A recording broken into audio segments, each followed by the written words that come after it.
blessed morning to all of us. Halina po, tumayo na po tayo at mag-worship po kay Lord. Amen.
Jesus, have your way.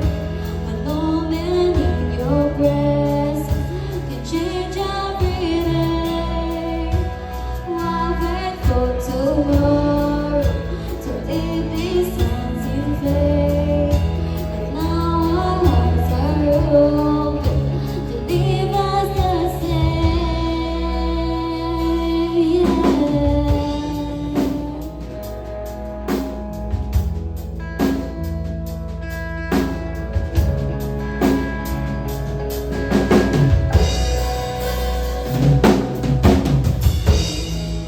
Don't need a perfection for your spirit to move. Don't need a relation or the things that we try to do. Go on and be with us. Leave us in your presence. We just want you. Holy Spirit, welcome. Jesus, have your way. One moment in your presence can change every day. Why wait for tomorrow to live this night in faith? And now our hearts are open to leave us the same. Holy Spirit, welcome. Jesus, have your way.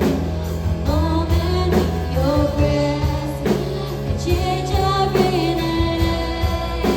Why wait for tomorrow to live this night in faith? Now our hearts are open to leave us the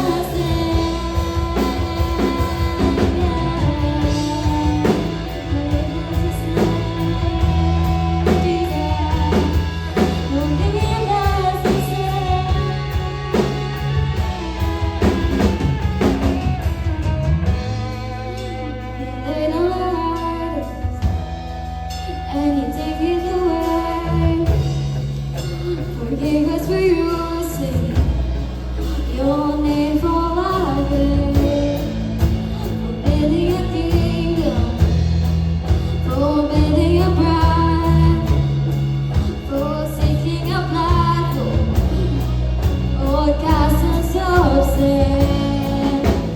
This is new. Oh Lord, we confess that we have been prodigal. Oh, we confess that we have back to the sun, back to the Father, oh, back to your heart. Holy Spirit, welcome. Jesus, have your way. One moment in your presence can change every day. Why wait for tomorrow to leave these hands in faith? But now our hearts are open to leave us the same. Holy Spirit, welcome. Jesus, have your way. One moment in your presence can change every day. Why wait for tomorrow to leave these hands in faith? And now our hearts are open to leave us the same. Holy Spirit, welcome. Jesus, have your way. One moment in your presence can change every day. Why wait for tomorrow to leave this house in faith? Right now our hearts are open to leave us the same.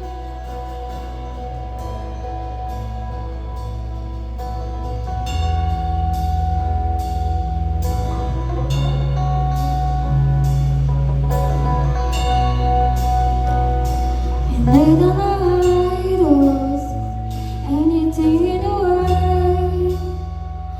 Forgive us for using You'll never wonder for building a kingdom, for building a brand, for singing a platform, or castles of sand. This is of the balance. Oh Lord, we confess that we have been prodigals. Oh, but we're coming back to our first love, back to the start, back to your Father, oh, back to your heart. Holy Spirit, welcome, Jesus of the way. One moment in your presence can change everything. Why wait for tomorrow to live this life in vain? Right now our hearts are open, to leave us the same. Holy Spirit, welcome. A moment in your presence can change everything. Why wait for tomorrow? Live this life in vain. Now our hearts are open, don't leave us the same. Holy Spirit, welcome, Jesus of your way. One moment in your presence can change everything. Why wait for tomorrow to live this life in vain? But now our hearts are open, don't leave us the same. Jesus. Yes, God. Yes, God. Lord, indeed, in your one presence, Lord, ang dami nang nababago, Lord. With your Holy Spirit, Lord, na nararamdaman namin, Panginoon. Pagtuloy mo kang bibinabago, Lord. Thank you, Jesus. Thank you. We are always grateful. Thank you, God.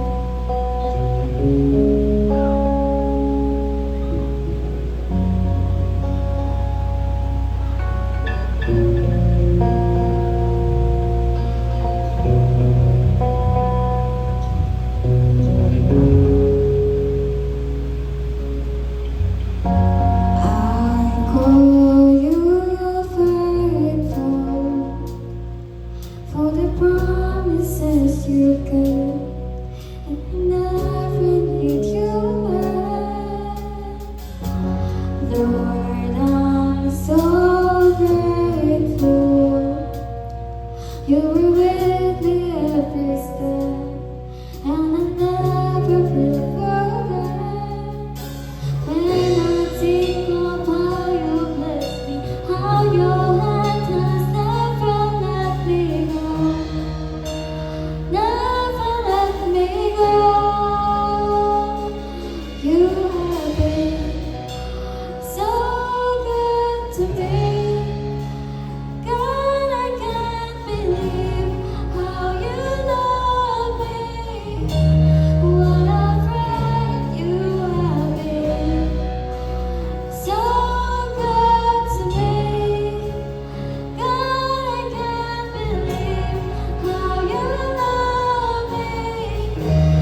What a friend you have been. So good to me.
of how you have been good to us, Lord. Lord, despite na Lord, lahat kami kabaligtaran ng ginagawa mo, Panginoon, you are always consistent with us.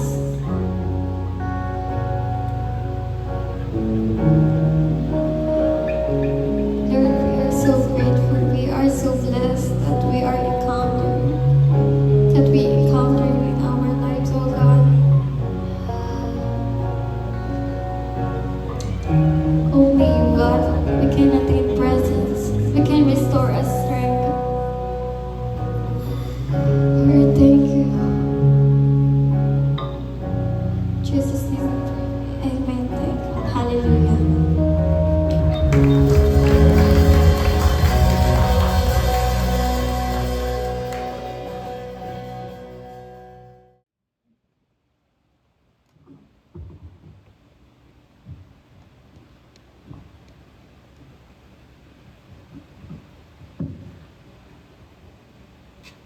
Amen. Amen. Sige, isang pinagpalang umaga. Pakibati mo yung katabi mo. Blessed Sunday sa iyo. Morning. Sabi mo, you look blessed. Di ba? Mukha ba talagang blessed? Tignan nyo. Yan, maaliwalas ba? Yan. Pag hindi maaliwalas, pag-pray mo para umaliwalas. No? Sabi kasi pag nakasimangot daw, nagpa-practice yan para hindi sa langit magpunta, nagpa-practice sa kabila pupunta. Amen. Anyway, maganda talaga. Ang Diyos, never doubt, God is faithful. Sabi mga, God is faithful. Yan. Tapat ang Diyos siya. Tapat ang Diyos individual, tapat ang Diyos sa pamilya. Yan. At ito po, tayo ay nasa mga ilang araw ng September. Ang bilis, ano? So, papasok na tayo sa last quarter ng taon. Yung fourth quarter ng 2024, which is October, November, December. No, parang kailan lang. No, tayo ay pumasok doon, ngayon papasok ulit. At bilang preparation sa ating anniversary, alam niyo ba, 23 years old na tayo as a church. Yan, palakpakan nga po natin ang Panginoon doon. Kaya ang aking panawagan, makiisa po tayo dun sa ating 3 days of prayer fasting para po sa ating bagong taon, no, sa church. No, sa ating bagong pahina na naman, tapos na yung 22, 23 na naman. Yan, at naniniwala ako sa ika-23 taon natin, 23rd year, bagong assignment, no, bagong pamamaraan, bagong pagpapala, bagong pag-iingat, bagong karanasan sa Panginoon para sa bawat pamilya. So, sige, manalangin tayo. Let's pray. Yes, Heavenly Father, we continue to thank you for your faithfulness as a Father. Thank you, Jesus, for revealing to us your Father. Not as just a God, but as our Father. Inilapit niyo po kami. Kaya nga sabi niyo, babalik na ako sa aking tatay, na tatay niyo din. Thank you for reconciling us with our Heavenly Father. And thank you, Holy Spirit, for continuing to sanctify everyone, continue the good works started in us, yung mabuting ginawa sa amin, sa aming buhay, patuloy pa, pinag-iigi. Kaya ngayong sandali na ito, sa aming worship service, teach us how to become better, starting in our family, simula sa aming pamilya. Lord, bayaan niyo po na ang aming pamilya, yun ang aming maging kanlungan. Lord, refuge, yun yung aming maging source ng strength. Yun ang aming maging first ministry field. Yan ang aming panalangin. Lord, and we pray, gamitin niyo po ang aming pamilya bilang Lord God, taga-reflect ng inyong liwanag sa aming community. Yan ang aming prayer. In Jesus' name, Amen, Amen, Amen. Sige, palakpakan natin ng Panginoon. So, ilang araw na lang, matatapos na po yung declaration na Family Week. Sino rito nagsama-sama na naghapunan nung Monday? Di ba? Tinakda ni Pangulong BBM. No, may nagtaas na isa. At alam ko, pinost ni Ate Lena yun nag-family meal. Alam nyo, napakahalaga. Again, ipapaalala ko, i-emphasize ko, kung meron man nawawala na tradisyon na ngayon sa Pilipino, ay yung pagkain ng sama-sama. So minsan hindi na sabay-sabay kumakain o kumain man sabay-sabay pero iba-iba yung lugar. May kakain sa harap ng TV, may kakain sa kwarto, may kakain sa sala. no? Or kung nagsasama-sama naman, ibang usapan, no? Doon itinutuloy yung Sunday service. Bakit Sunday service, Pastor? Kasi may sermon. Doon yung kaya minsan madaling mabusog di ba? Pagka sinisermonan habang kumakain, no? Biglang nabubusog. So, maganda po na i-observe natin ang pamilya, basic unit yan ng society. At ang katatagan po ng isang church, nakabase po yan kung ano yung nangyayari sa pamilya na napapabilang dito. No, a healthy, strong church is composed of healthy, spiritually, physically, emotionally, healthy families. Kaya ang natin dito, discipling family members. And bilang dyan po, ituloy natin yung ating napag-usapan noong nakaraang Sunday na ano po ba yung mga pwedeng gawin to minister to our families. No? The ABCs of ministry to our family. Far be it na makalimutan natin na ang ating pamilya kailangan din nila si Jesus. Kung ikaw naririto ka, hindi mo pa kasama ang magulang mo, o kung magulang ka, hindi mo kasama ang iyong anak, or kung ikaw ay kabiyak, asawang babae, asawang lalaki, hindi mo pa kasama yung iyong kabiyak, don't leave anyone behind. No? Abutin at dalhin sa Panginoon. Yan. So yan, in this regards, balikan natin yung ating verse. Tayo po tayo lahat, bilang pagbabago, bilang magbibigay po guys sa salita ng Diyos. Yan. And Deuteronomy chapter 6 verse 1 to 9. Ganda dito, ito yung bilin ni Moses from the Lord. Paalala niya kasi hindi siya makakapasok sa promised land, kaya pinaalalahanan niya yung kanyang mga kababayan, yung kanyang mga kalahi. Sabi rito, these are the commands, decrees, and laws the Lord your God directed me to teach you to observe in the land that you are crossing the Jordan to possess, so that your children and their children after them may fear the Lord your God as long as you live by keeping all His decrees and commands that I give you, and so that you may enjoy long life. Hear, O Israel, and be careful to obey, that it may go well with you, and that you may increase greatly in a land flowing with milk and honey, just as the Lord, the God of your fathers, promised you. Hear, O Israel, the Lord our God, the Lord is one. Love the Lord your God with all your heart, with all your soul, and with all your strength.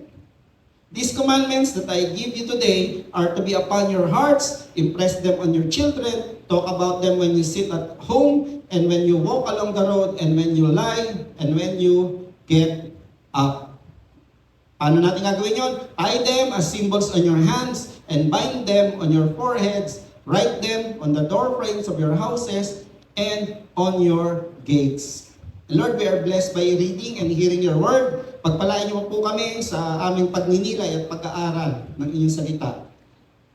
Baguhin niyo po ang bawat pamilya represented here now. Paging later on sa replay ng broadcast na ito. Yun ang aming prayer in Jesus' name. Everyone say, Amen. Amen. Sige, makakapo po tayo. Palakpakan natin ang Panginoon.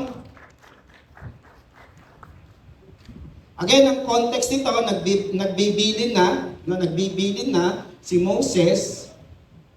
Ni-imagine ko nga, napakahirap nun, papasok yung kanyang kalahi na mission sa kanya ng Diyos, pero hindi siya kasamang papasok sa promised land.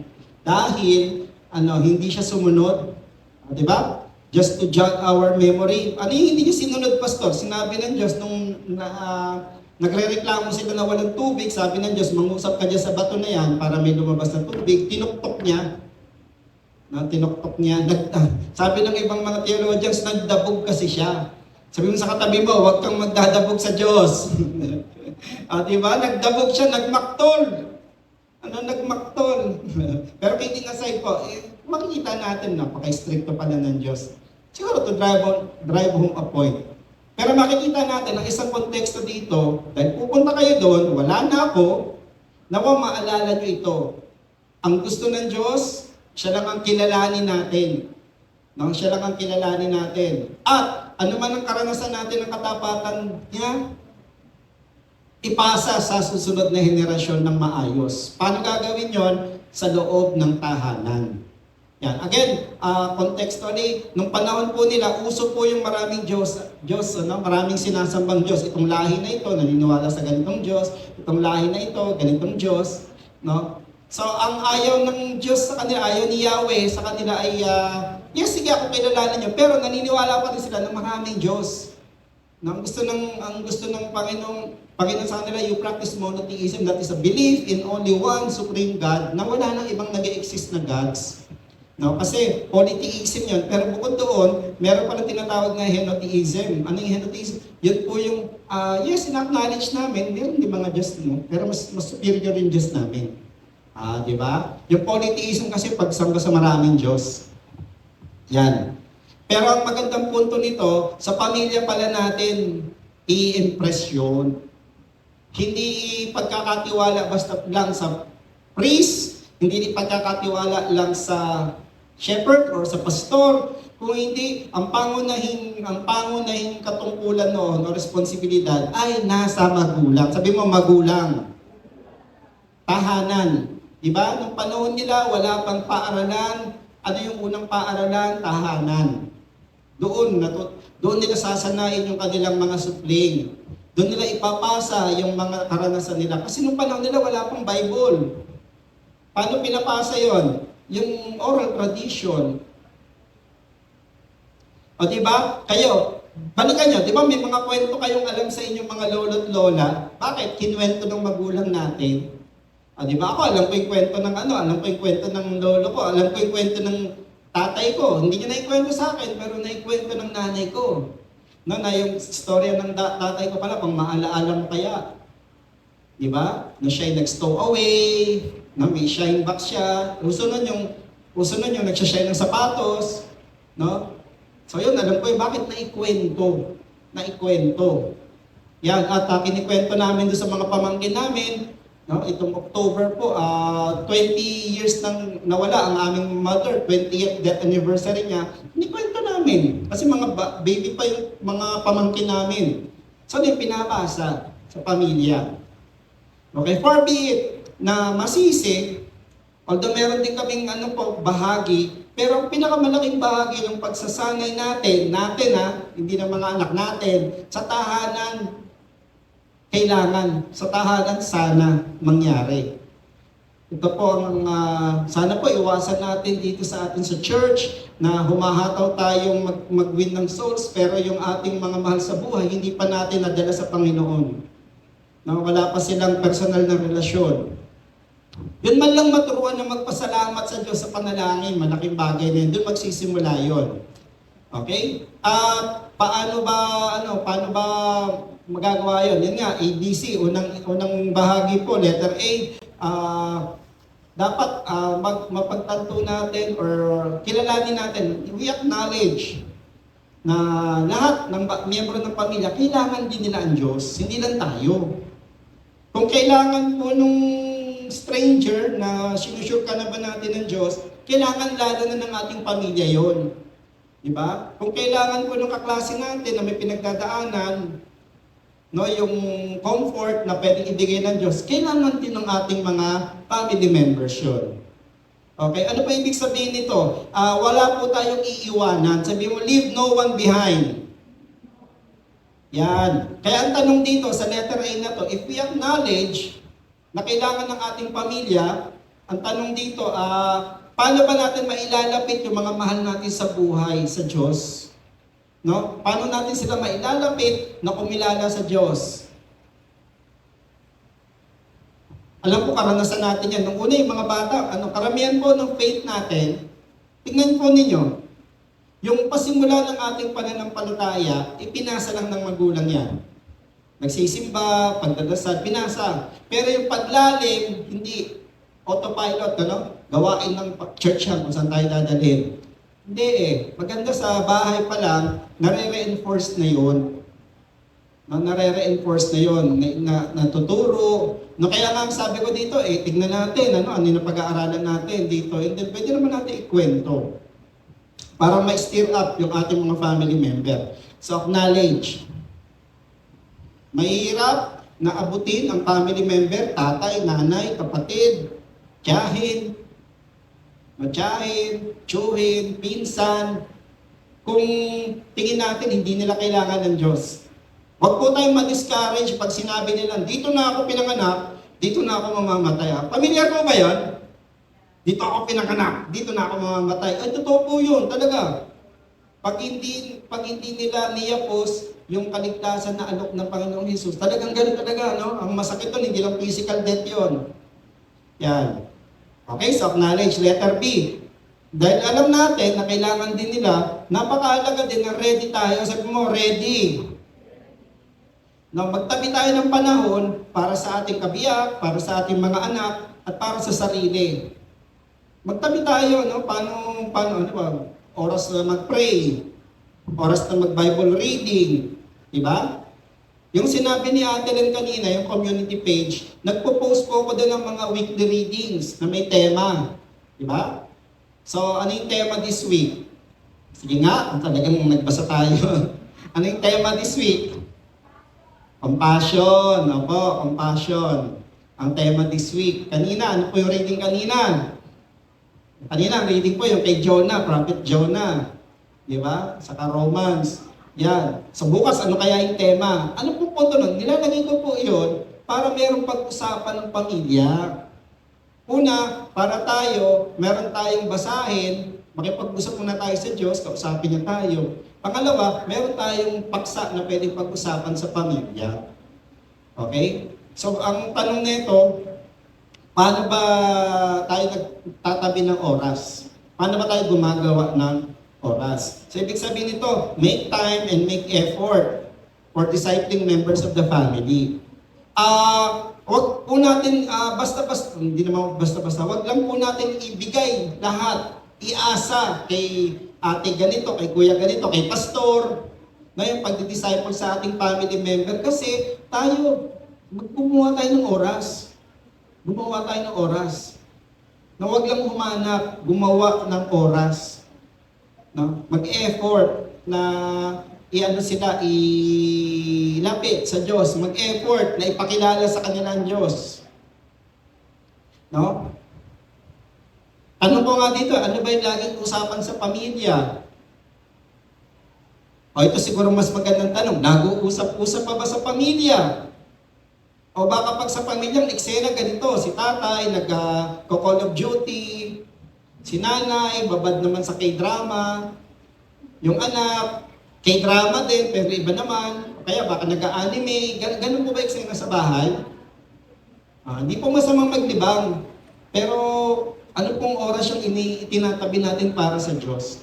Isang exercise namin sa retreat ng mga bata, o sige, 24 hours, ilagay mo dyan, ilang oras yung iyong pag-prepare sa school, pagtulog, pagkain, etc. Nakikita ng mga bata, ay, ang laki pala ng oras ko sa video games. Tapos napansin ko, wala yata dyan, oras ng pagpipray. Minsan naitanong na, miski sa pagkain, hindi kayo nagpipray. Noon. Di ba? Saan natututunan yon? Sa bahay. Mga magulang ang unang guro. Kasi bago tayo dumating sa church, nakita na ng mga anak paano tayo mag-pray o hindi mag-pray. Nakita ng anak, paano natin i-observe yung Sunday. Ay, okay lang naman di magsimba. Baka si nanay nga, hindi nagsimba So, alam nila na, okay lang. Tapos nakikita, wala naman pala nangyari. Okay lang di magsimba.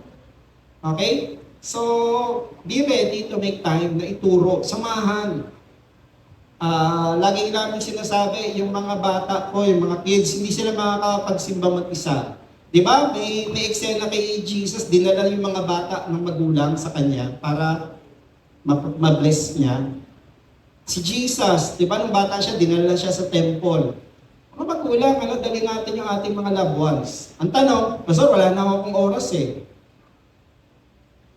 No?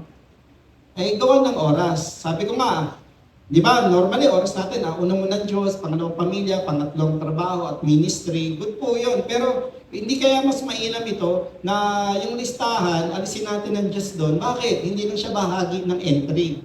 Kung hindi, siya po yung may-ari ng listahan. Siya magsasabi, dagdagan mo yung oras mo sa anak mo.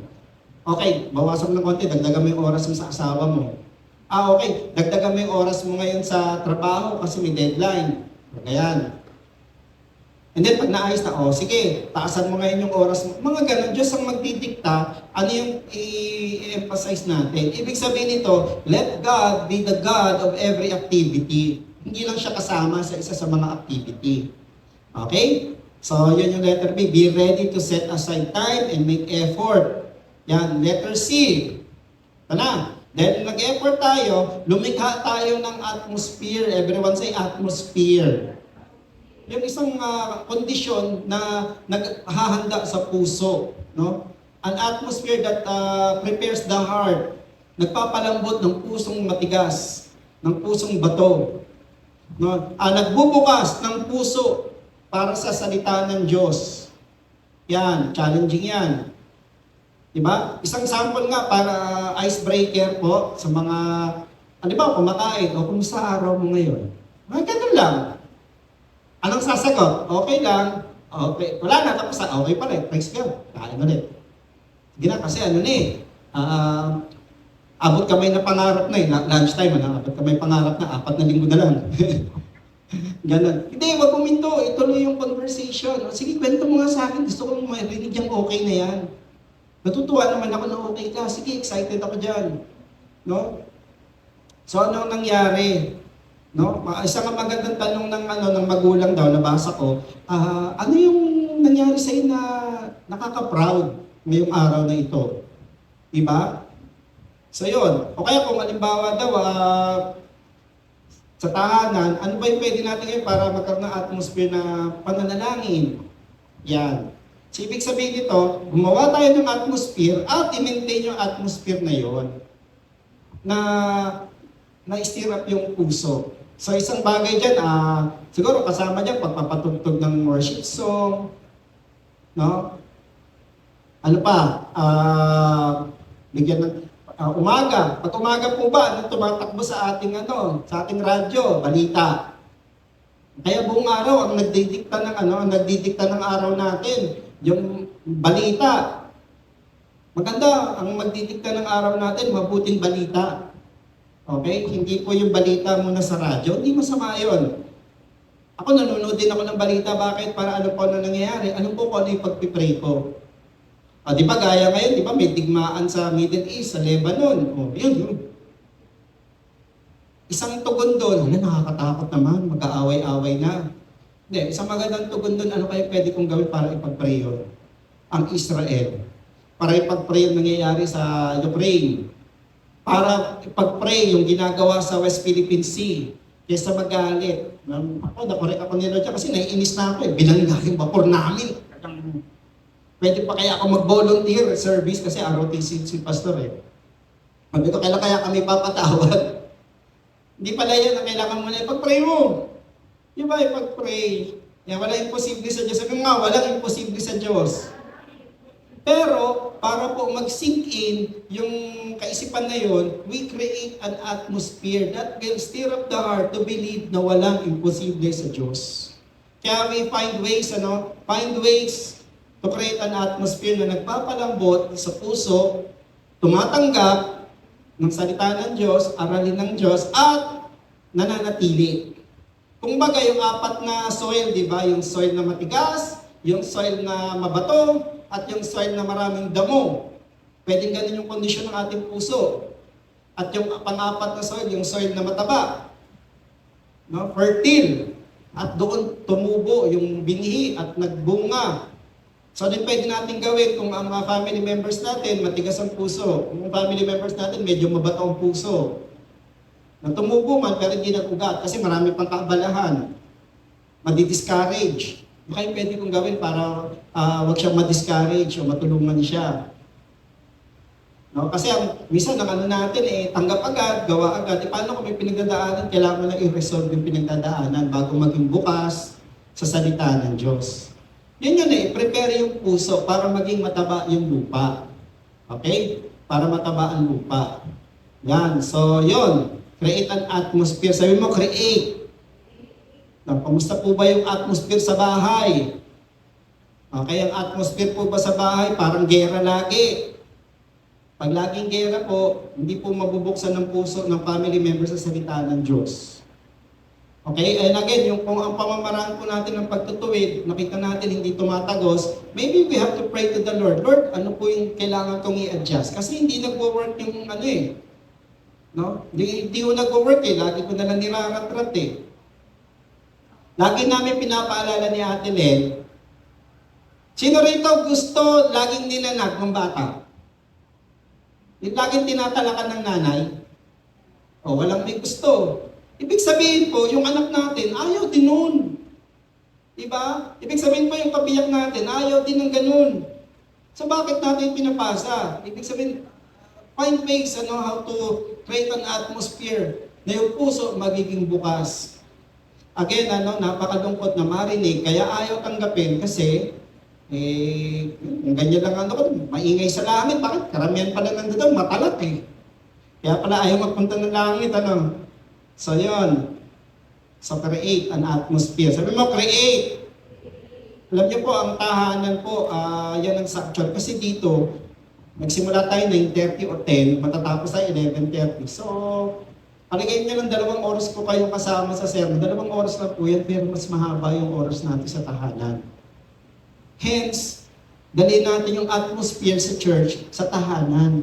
Yun nga yung sinasabi ko gusto natin ng revival. Ang revival sana hindi lang nananatili sa church, dinadala natin sa tahanan natin. Dali natin sa bahay natin.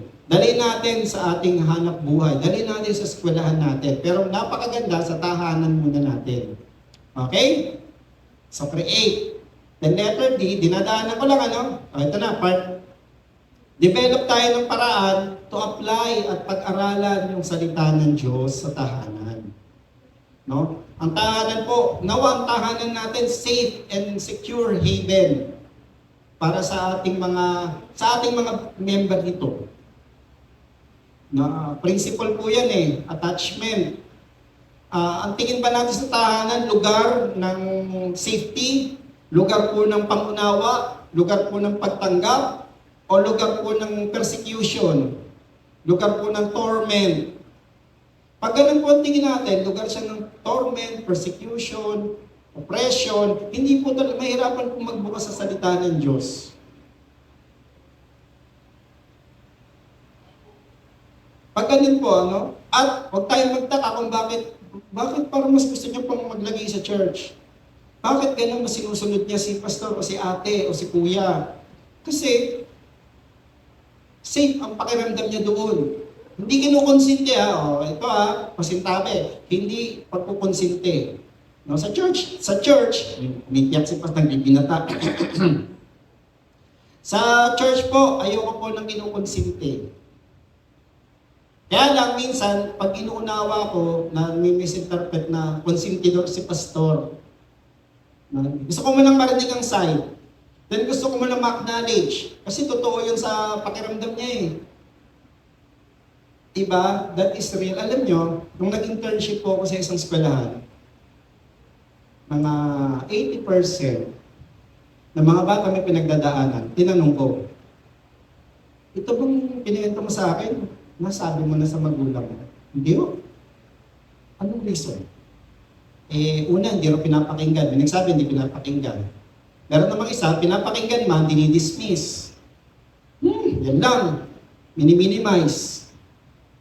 Minimize, kasawa ni Mickey Mouse. Minimize. Minnie Mouse yun, or ni Pastor. Seryoso kasi kayo masyado Minimize. Ibig sabihin, yan lang, ako nga Alam niyo kung meron man kami natutunan, dati ganun din si Pastor, hindi po ako magugas ng kamay. Dati ganun din po ako. Ako nga nung edad nila ako, ganito yung pala isa sa pinaka-damaging na magagawa ng isang magulang sa kanyang anak. Ikumpara yung kondisyon niya noon sa kondisyon ng anak niya ngayon. Ang dami ng bago Ang dami ng variable. For one, iba yung magulang ng magulang. Diba? For second, iba na yung atmosphere noon. And third, hindi natin pwedeng sabihin, nag-work sa akin yan Kaya malamang mag-work sa yan. Yes, pwede po nag-work Pero ang maganda pong tingnan, gusto nyo ng tip? Para malaman natin kung okay ba, nakapagtapos naman ako Diba? Umunlad naman ako o kaya ako nga kayo napag-aaral Minsan yun nasasabihin ng magulang Sino may gustong malaman kung tama ba? Yan, taas ang kamay. Kung hindi, doon po ako susunod. Taas ang kamay, sino? Ganito po Kung nag-work sa atin yan, pwedeng mag-work, i-check natin anong epekto niya sa iba pang aspeto ng buhay natin. Nag-work, okay? Nag-work siya financially. Nag-work, o nag-work siya intellectually. Kumalino, gumaling. Okay? Nag-work siya, pwedeng sa, responsibly, no? Responsibility. Pero ang tanong, ano pa yung epekto niyan sa ibang aspeto? Ano yung epekto niyan sa relasyon? No? Relasyon sa tao, relasyon sa anak. Diba? Yes, nagtagumpay, pero at the expense ng damdamin ng ibang tao. So, ibig sabihin, not necessarily hindi natin pwedeng i-consider na success yun. Bakit? Nakapanakit tayo Nakalikha tayo, nakasugat Okay? So, that being said, yun, even develop, ba't ko sinasabi yan? Kasi, nawawalan ng gana ang isang tao na mag-aral ng salita ng Diyos sa tahanan pag hindi nakita na ligtas. No? Pag hindi nakita na ligtas. Ito, tignan niyo po itong pag-aaral Infinite daw ang kakayahan ng isang tao na matuto pag nararamdaman niya, ligtas siya. Okay, pag nararamdaman niya safe siya, pag nararamdaman niya secured siya. Yan. Kaya kita niyo, di ba, pagka nag-joke, yan, mag-open up yan. Pero hindi lang joke. Pag naramdaman niya na hindi siya ma-oppress, hindi siya ma-judge, tatanggap yan. Tatanggapin. No? And yun nga po sana po, sama-sama tayo dito sa church, gawin natin ng church na isang ligtas na lugar. Kung hindi man po maranasan sa bahay na inuunawa, sana po nakikita niyo yung ginagawa namin Kung hindi nila nararanasan na napapakinggan sa bahay, kung hindi nila nararanasan na unawaan sila sa bahay, dito man lang po mabago yung karanasan nila. Mabago yung karanasan. At maobserbahan natin na, maganda pala yung ganong atmosphere sa bahay. Kasi lumalaki yung impluensya ko sa aking anak, sa aking asawa, sa aking kamag-anak. Yan. So develop. Dito may tinuro si Moses. Sabi niya dito, tignan niyo kung paano. Impress them on your children, talk about them when you sit at home, and when you walk along the road, the prayer walk. When you lie down, and when you get up. So ibig sabihin, yung buong pagstay sa tahanan, pwede pong learning moment yun, teaching moment. Sabi mo nga, teaching moment. Yan. O, tingnan nyo pa po isa. Tie them as symbols on your hands and bind them on your foreheads. Write them on the door frames of your houses and on your gates. Mga kapatid, ulitin ko po ito Alam niyo, yung salita ng Diyos, it addresses the majority of our issues in life. Hindi man lahat, majority ng mga specific areas ng buhay natin, pananalapi, relasyon, pakikipag-ugnayan sa Diyos, it addresses the specific areas. Kaya, gano'n na lang yung pagtutulak ko basa, meditate, apply. No? Kasi, subukan natin, di ba? Yan ang binili ng Diyos Saka, di ba, sinabi ni Jesus mismo na yung nag-a-apply ng kanyang salita, siya nagtatayo ng bahay na may matatag na pundasyon. Make God's word our foundation. Alam nyo, ito, tignan nyo, write them on the door frames of your houses and on your gates. Sa Israel, ewan ko napanood yun dun sa The Chosen, bago lumabas sila, meron silang ginaganon. Hindi po sante yung ginaganon nila. Sa bahay nila, sa door frame, may parang packets doon ng salita ng Diyos. So nakagawian nila, kaya nila ginagawa, nawa maalala kita sa lahat ng gagawin ko ngayong araw na ito. Kumbaga, yung gagawin niya for the day, guided by what is written in God's Word. No, ang tawag po doon, mezuzah or container. Yun namang sinabi rito, tie them on your hands or forehead. Ano naman yun? May mga Bible verses naman yun. So meron din sa door frame na to remind them. Kaya Lord, paglabas ko po, dala kong pag-iingat nyo, dala kong salita ninyo, maging gabay ko po yun. Kaya napakalaga po, we develop ways on how to study and apply. Tingnan nyo sinabi ko study and apply. Balikan ko to. Study and apply. Hindi lang study. Kasi alam nyo ang danger pag hindi ina-apply. Sabi, knowledge pops up. Yung mayabang lang. Okay? Yung mayabang lang. Ang dami kong alam Maraming tao po, ang dami alam sa Bible, pero hindi kita sa buhay. Kaya napakalaga, we apply God's Word.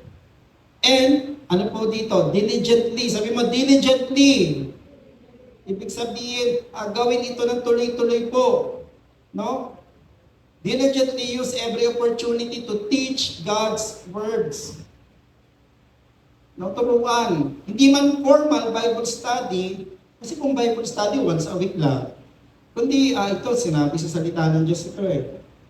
Okay? Alam niyo, kaya pinaalala ito ni Moses kasi yung pong kasulatan noon, ano po siya eh, ang kanilang pananaw, ito ang tutulong para po ma-build ang buhay ng mga Israelites pagpasok nila sa lupang pangako. Kasi pagpunta nila doon, may assignment pa sila eh. May assignment pa sila. Marami pang mga nakatira doon na kailangan nilang itaboy. Marami nakatira doon na pwede silang ma-impluwensyahan. Na i-apply natin sa present days natin. Yung kung pamilya natin, yung tinitirahan natin, meron dyan mga tao na pwedeng maka-impluwensya sa atin. Nakakalungkot po, no? Na minsan, imbis na tayo yung maka-impluwensya, tayo yung nahahatak. Nalulungkot po ako pag gano'n. Bakit siya pa yung nahatak palayo? Dapat siya yung maghatak pa palapit sa Diyos eh. At mangyayari lang po yan if we diligently study God's Word. Okay? Kaya nga sinabi, di ba? Meditate on it day and night. Ano yung sinabi ni Lord Joshua? Di ba? Yun yung bilin sa kanya. Paalala ni Moses. Di ba? So that you will be successful in everything that you will do. Applicable yun sa lahat. Hindi lang po si pastor. Anong trabaho mo? Applicable yung salita ng Diyos dyan. Di ba? Kaya nga nakakalungkot, no? Ewan ko, napapakinggan yun. Tayo yung only Christian nation. We pride ourselves. It's the only Christian nation. Pero, tayo ang mataas sa listahan ng korupsyon. Di ba? Tayo yung mataas ang listahan sa ganito, sa ganyan. Lagi tayong, lagi tayong mataas to sa negative list. Bakit? Kasi iba yung gabay. Pero kung naniniwala ako, if our guide would be the Word of God, things will change. Kaya simulan natin sa pamilya natin. Yan. So, turuan. Sabi mo, turuan. Yan. Ephesians chapter 5. Yan. Sabi rito. Sabi dyan, be careful then how you live, not as unwise, but as wise. Making the most of every opportunity because the days are evil. Paul reminded the faithful at Ephesus, maging maingat kayo na mamuhay, nakakakitaan kayo ng talino. Pero anong gabay nun? Salita ng Diyos. Salita ng Diyos. So paano pala makaka-develop? Connect tayo. Sabi mo, connect. Okay? Connect with each other through healthy ways of communication. Paano po ba tayo mag-usap sa tahanan? Okay? Communication po two ways. Hindi po monologue. Communication, ideal communication po ay dialogue. Di ba? Hindi lang isa nagsasalita. Di ba? Palitan. So ano yung susi po sa healthy way of communication? Una po, may pakikinig. Sabi mo, pakikinig. At hindi ko na ilagay dyan. Ano yung elemento sa pakikinig? Di ba? Alam ko na, post ko na minsan dito yon. Di ba? Ang elemento sa pakikinig, kasama po yung isip, pag-unawa, kasama yung tenga, maririnig natin. Kasama po yung puso, dinadama natin. Kasama po yung pagkatao, presence. Di ba? Pag nag-uusap po ba tayo sa bahay, ganun po ba? Yung kausap po ba natin ay binibigyan natin ng pagkakataon na maunawaan natin, na masabi niya muna. Or bago po matapos, kinakat na natin agad. Kasi ganito yung paraan na, siguro tingin ko this is the result of fallen nature of man. We listen so that we can reply. Ulitin ko nakikinig tayo para meron tayong maisagot. O meron tayong para tayong Senado o Kongreso. Pinakikinggan para may rebuttal. Ang healthy communication po is we listen to understand. Diba? And if we understand well, yun yung time na we can connect. Now we can connect. Diba? So, yan, kamusta pa yung pag-uusap? sa tahanan. Check natin. Pag ang isang tao, hindi po niya pakiramdam na ligtas siyang magsalita sa loob ng tahanan, hindi na po magsasalita yan. Again, balikan natin yung kinuwento ko sa inyo. Kaya hindi sinasabi, kasi sasabihin OA, sasabihin ang arte, sasabihin, yan lang, ang hina mo naman, o, hindi na mag-open yung bata. Paano ginagawa ng bata ngayon? Nag-ano dito, slash, or ano, babarkada. Kasi sa barkada, ano siya eh, tanggap na tanggap eh. Diba? So paano ngayon mabubuksan yung salita ng Diyos? Meron din naman. Halimbawa po, yung mga member ng LGBTQ, alam mo ba may sarili silang church? Nag-aaral din sila ng salita ng Diyos.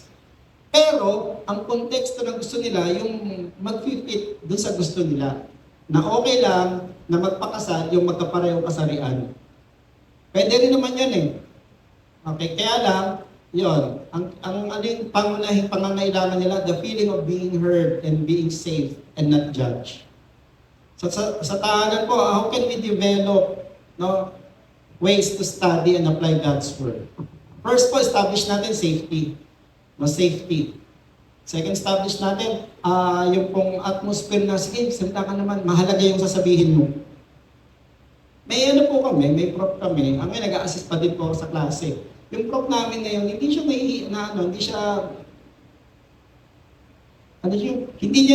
hindi kailangan tapusin ko to. Pag meron gusto magsalita, ang dami, taasan kami na kung tagal nito napakinggan niya. Then minsan, tinanong namin, sir, ba't nila? Buti hindi niyo po kinakat pag kami gustong magsabi ng kanilang palagay. Tumatak sa akin, sinabi niya noon. Sabi niya, di, kasi alam niyo, sa akin mahalaga yung mga gusto niyo sabihin. Mahalaga kasi gusto niyo sabihin, kaya gusto ko marinig. Maaaring medyo taliwas yan sa tinuturo ko, pero yun yung totoo sa inyo eh. So ang role ko, dahil napakinggan ko, paano ko ngayon itutuwid yan o i-align? So ganun din sa tahanan. Marami na pong influence sa social media, that is what diluting the Word of God. Paano natin may tutuwid ang pananaw ng ating anak kung hindi natin siya nabibigyan ng pagkakataon na sabihin yung kanyang palagay ng ligtas? Yan. So develop ways, study and apply God's Word. Now last, Colossians chapter 4 verse 6, sabi niya, let your conversation be always full of grace, seasoned with salt, so that you may know how to answer everyone. So tandaan po natin ng ating pakikipag-usap, full of grace. Sabi mga, full of grace. Full of grace. Pag nakipag-usap po ba tayo, full of grace po ba? Yan. Pag nakinig po ba tayo, does it show grace? Yan. Okay, now last, letter E. So, develop ways. Panguli po, exemplify po natin how living out God's Word looks like. Ano yung itsura na sinasabuhay yung salita ng Diyos? So, kanina, di ba, gawa ng oras, panahon. Pangalawa, mag-develop ng paraan para pag-aralan, para maituro sa isa't isa, sa tahanan. Ngayon ito, pakita kung paano, ano yung itsura pagka ginawa yung salita ng Diyos. Kanina po, nagkaroon tayo ng tithes and offering. Yan, pagpapakita po yan. Ano yung pinapakita niya na value? Pagtitiwala sa Diyos that God will provide. Yan yun. So paano isasabuhay yung sinabing, my God will supply all your needs according to His riches. Yan po, giving. Kasi yun ang konteksto nun eh. Diba? Kaya ngayon iba natatawa ako eh, laging binabanggit yan. Ang tanong ko, nagtatites ka ba? Nag-offering ka ba? Kasi yun ang konteksto nun eh. Diba? Ay, sabihin ko, hindi naman ako nabibless. Kasi yun ang konteksto nun eh. Sacrificial giving ng faithful ng mga Macedonian believers. So, exemplify. Deuteronomy chapter 6, balikan natin. Tingnan nga, these are the commands, decrees and laws the Lord your God directed me to teach you to observe. Ang kausap, magulang. To observe in the land that you are crossing the Jordan to possess. Ano pa? Anong purpose ni Lord? So that your children and their children after them may fear the Lord your God as long as you live by keeping all His decrees and commands that I give you, and so that you may enjoy long life. Moses pala yan, si Moses ang nagsasabi. Pero bilin ni Lord yan gabayan mo na sila, papasok na sila ikaw may iwan ka dito. So ang kausap niya dyan, magulang. Sabi dyan, diba? Sabi dyan, directed to teach you, to observe. To observe. Diba? Susundin ng anak pag nakitang sinusunod ng magulang. Gagawin ng anak pag nakitang ginagawa ng magulang. Ang ano nga lang po dyan, di ba, copy business. Alam ko po nung Sabado, no, sino nag-time of refreshing nung Sabado? Nasabi ko po doon, yung first 1,000 days sa buhay ng isang tao, mahalaga yun. Bakit? Yun yung time na ina-absorb natin mga pwedeng gayahin. Mga pwedeng gayahin. Nung ano po, nung linggo, napaiyak ko po yung anak nila Mac, si Serene. Paano pinayap ni Pastor? Simple lang, una nakangiti-ngiti siya, lang nagbago yung mukha ko. Ganun ako. Kami umiyak na. Tawag ko rin mirroring, neuron. So ngiti ka, ngingiti siya. Ngayon, pag binago mo yung mukha mo, magtataka siya. So hindi yan in-expect ko Ganun pa yung mga bata, ina-absorb po nila kung ano yung nakikita sa paligid. At ano po, parang mga sponge po yan. Okay? Kaya dito, binili po dito. I-observe nyo, then ituro nyo. Hindi yung sinabing ituro muna bago i-observe. I-observe. Kumbaga, dito may challenge to everyone here. Apply, gawin mo. Then, pag naman saka mo ituro. No, saka mo ituro. Yan. Kaya maganda, ituro mo para mapuwersa kang gawin. Di ba? Ituro mo para mapuwersa kang gawin. Kasi tawag doon, integrity. Yan. Sabi rito, those who teach need to be the first to live and apply God's word. Yan ang gustong iparating ni Moses. Yung mga magtuturo, sila sana yung una na gumagawa ng itinuturo nila. Diba? Kaya sabi ni James, sabi niya rito, do not merely listen to the word and so deceive yourselves. Do what it says. At sinabi niya yung ano yung itsura ng taong tinuturo pero hindi ginagawa. Sabi niya, anyone who listens to the word but does not do what it says is like a man who looks at his face in a mirror. And after looking at himself, sabi ganon, immediately forgets what he looks like. So dito mga kapatid, hanapan po natin ng paraan para ipakita kung paano natin isinasabuhay. O di ba, ganito, sinabi natin, yung blessing galing kay Lord yan. Ano natin papakita yon? Bago kumain, mag-pray, Lord, salamat po sa pagpapalang pagsasalusaluan namin. That is teaching and showing my family members that we acknowledge God as the source of provision. So find ways and opportunities. Humanap tayo ng paraan. Humanap tayo ng pagkakataon. Marami yan para ipakita kung paano ina-apply ang salita ng Diyos. Humanap po tayo. Sabi nga sa Ephesians, sabi dito, be careful again, not as unwise, but as wise. Pakita natin sa ating kilos, sa pananalita, sa ating gawa. And magandang reminder po dito, ano man ang ginagawa natin sa salita ng Diyos, mas mahalaga po yung kaysa kung ano yung alam natin tungkol sa salita ng Diyos.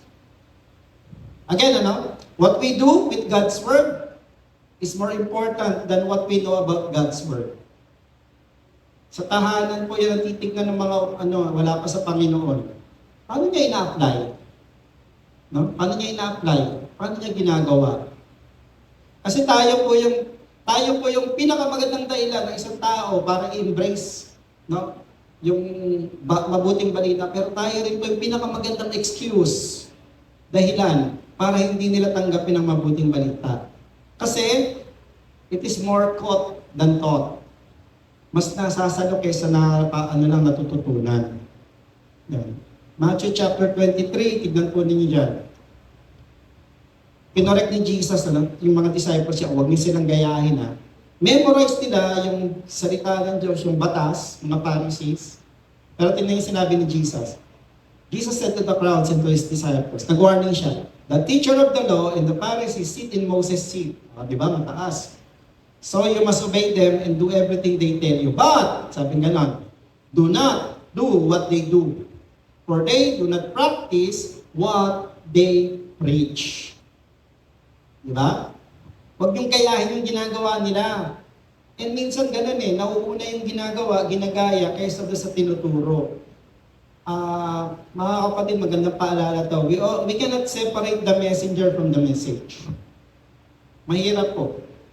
Mahirap ihiwalay. Mahiwalay. Mas maganda nakikita natin na ina-apply. Kaya nga sa akin, challenge po yan bilang pastor kasi, ginagawa ko ba yung mga sinishare ko sa inyo dito? Ginagawa ko ba o itinuturo ko lang? Okay? So sana po hindi lang natin tinuturo sa bahay, ginagawa din natin. Lalo na ginagawa din natin.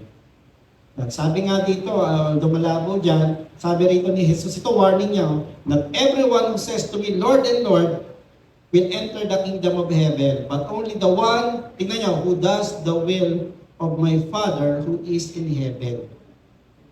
Alam niyo, anong context niya? Yung kausap ni Jesus dyan, nagpapalayas ng demonyo. Yung kausap ni Jesus dyan, nagpa-prophesy. Yung kausap ni Jesus dyan, nagtuturo. Kasi sinabi nila, Lord, di po ba nagpalayas ako ng demonyo? Lord, di po ba nag-prophesy ako? Ibig sabihin, yung giftings pinapakita nila. Pero tingnan yung sinabi ni Jesus, no, I do not know you. Lord, ba't ganun?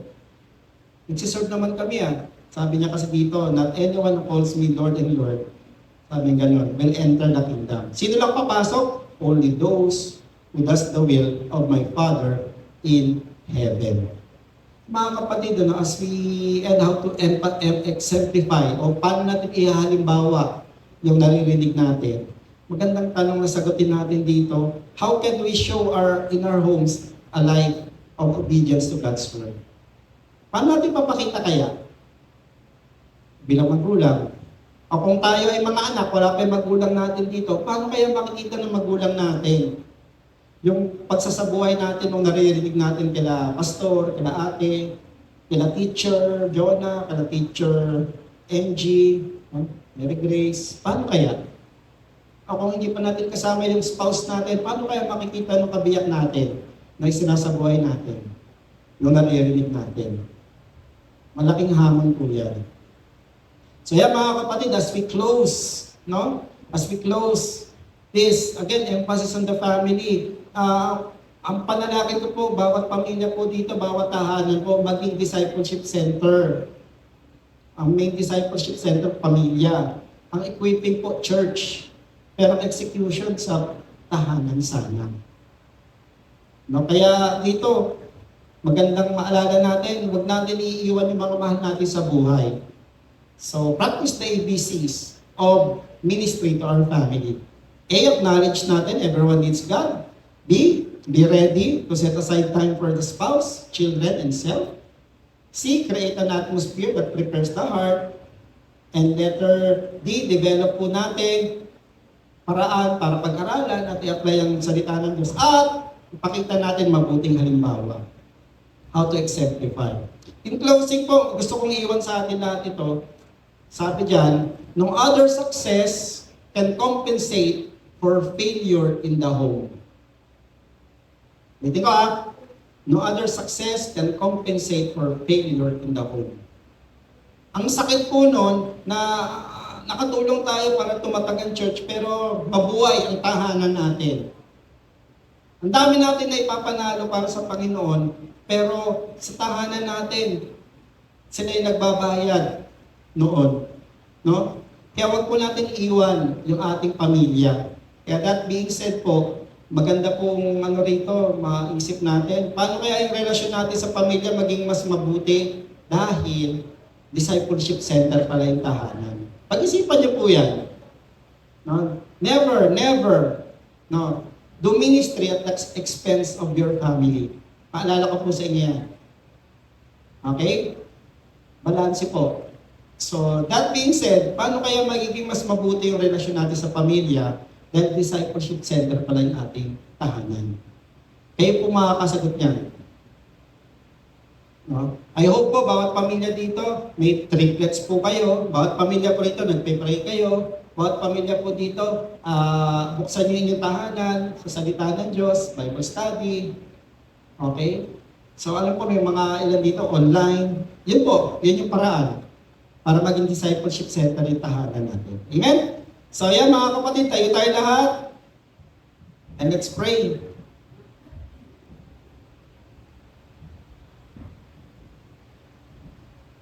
Panalangin ko po kayo. Kung kasama mo, katabi mo yung kapamilya mo, bawat pamilya po, magsama-sama po. Sumama ka, nandiyan yung kapamilya mo. Kung wala naman, sumama ka din sa walang kasamang pamilya. And let's pray. Ayoko, no? Nagkakaroon tayo ng burden. Nagkakaroon po tayo ng interest na abutin yung family member natin. Yan. Father, I just lift to you, Lord, everyone here represented, bawat pamilya. I pray, una po, patatagin niya yung kanilang pamilya. I just release your shalom upon every family represented here. Maging sa online namin, Lord. Mga makakasama namin sa replay. Let every family represented here, Lord, experience your shalom, your peace. Nothing missing, nothing broken. Lord, peace, Lord. Peace. Walang kulang. Sabihin, okay po yung relasyon. Ibig sabihin, hindi po sila nagkukulang ng provision. Ibig sabihin po, magandang kanilang kalusugan. Lord, your peace be upon every family represented here. And Lord, Lord God, I just declare, Lord, every family open to enthrone you. Mailuklok po kayo sa bawat tahanang naririto. Be the Lord over their homes. Kayo po yung kanilang Panginoon. Lord. Holy Spirit, bigyan niyo po ng talino bawat magulang na naririto kung paano po gagawin discipleship center yung kanilang tahanan. Bigyan niyo po ng talino bawat anak na naririto kung paano may hikayat yung kanilang magulang na gawing discipleship center yung kanilang tahanan. Lord, bigyan niyo po ng talino, bigyan niyo po, Lord God, ng sigasig, enthusiasm, bawat isa naririto na abutin yung kanilang mga mahal sa buhay. Their immediate loved ones. Then after that, yung kanila po mga kamag-anak din, ipanalo para sa inyo. Kasi maganda po yun, balang araw, family reunion po kami sa inyo. Lord, family reunion po kami sa inyo pagdating ng panahon. And Father, we just release your love. Nawa yun po yung maging susi, Lord, ng kanilang pag-abot sa mga mahal nila sa buhay. Let love bind everyone in Jesus' name. Gawin po namin safe, gawin po namin, Lord God, kaaya-aya yung atmosphere sa tahanan namin para sa inyong salita. Yan ang aming panalangin. Sa pangalan ni Jesus, everyone say, Amen, Amen, Amen, Amen. So yan mga kapatid, ang bilin ko po sa inyo, pray for a family member. Tutukan nyo po sa panalangin, yung gusto nyo pong ipanalo, yung gusto nyo pong lumambot ang puso. Doon nagsisimula po yon ng pananalangin. And then, pag binuksan na po ng Panginoon, yan, pasukin po natin. Okay? Grab the opportunity. Amen? Thank you po. God bless po.